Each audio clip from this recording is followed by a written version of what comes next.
সুরুচির সঙ্গে তালা ভাঙছে পুলিশ। কিছুক্ষণ আগে সৌরভ বিশ্বাসকে দিয়ে সুরুচির সঙ্গে গিয়েছিল পুলিশ। আপনাদের সামনে রেখেছি সেই ছবি। চাবিওয়ালা ডেকে এনে এই মুহূর্তে সুরুচির সঙ্গে তালা খুলছে পুলিশ। আজ দুপুরে কিছুক্ষণ আগে সৌরভ বিশ্বাসকে দিয়ে তল্লাশিতে যায় পুলিশ, নিউ-আলিপুর থানার পুলিশ যায়। এই মুহূর্তে সুরুচির সঙ্গের গেটের তালা খোলা হচ্ছে।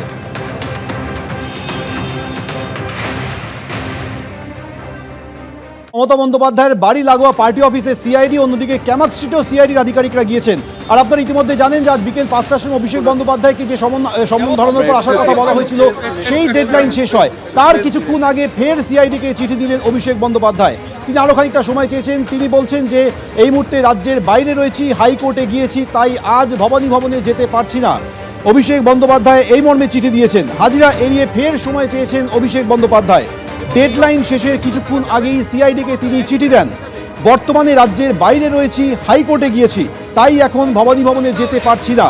সিআইডিকে চিঠিতে উল্লেখ করেছেন অভিষেক বন্দ্যোপাধ্যায়, সূত্রের খবর।